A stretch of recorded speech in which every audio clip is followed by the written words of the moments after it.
อ๋อปลาข้ออีกเอาทางหลังพูหมานเถอะเนาะสีมือทหารนี่เซ็ตบัดนี้เยอะขึ้นเลย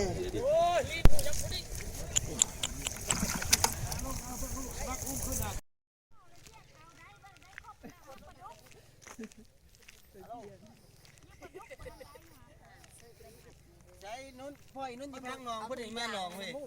เฮ้ยเอามาติดนี่แม่นุ่นโมโหได้แล้วไปเวียกเนี่ยแนวอยู่นองพี่อยู่ห้องการเลย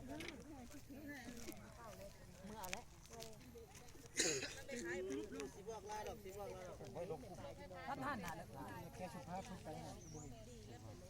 ลืมลงกลุ่มไหนวันนี้ก็ซื้อซับ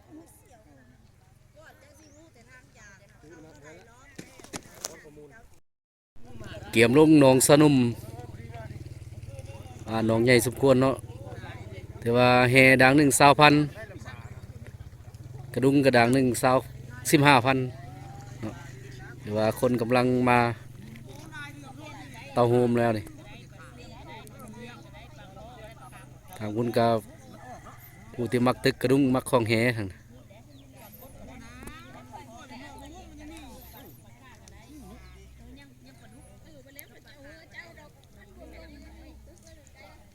ว่าปีนี้ก็ปลาลายสมควร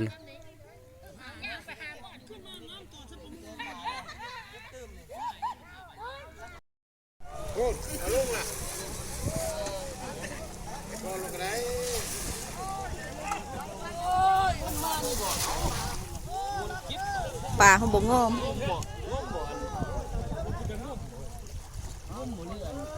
ให้ลูกก้อนลูกได้นะลูกเงี้ยสิเขาเต้นหรอวะเอาลูกกำลังก็ได้นะหอยเลยเก็บให้ตูเด้อไปเอาเด้อโอ้ยอันนี้พวกเอ๋เอาอยู่ดีฮะโซ่เนี่ยนะ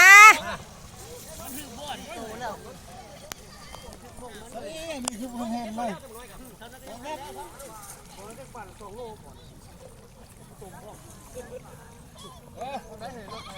รถมึงซอยติดรถมา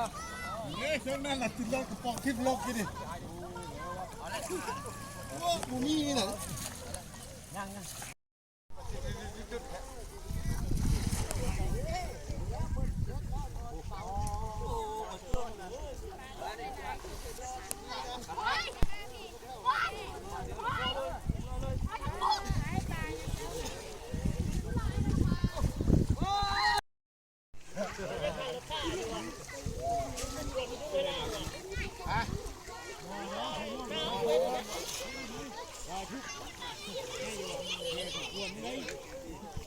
มองเสียงเงินเด้อมองเด้ออ๋อขนาดเหตุห่วงแตกเหมือนนี่ก็ยังเห็นได้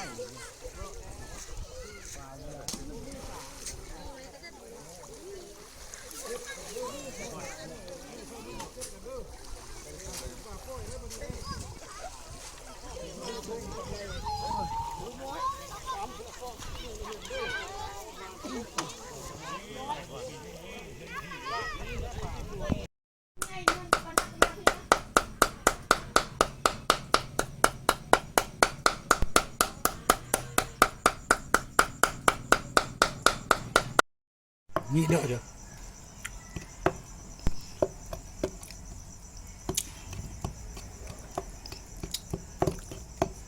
พอละไปยังไง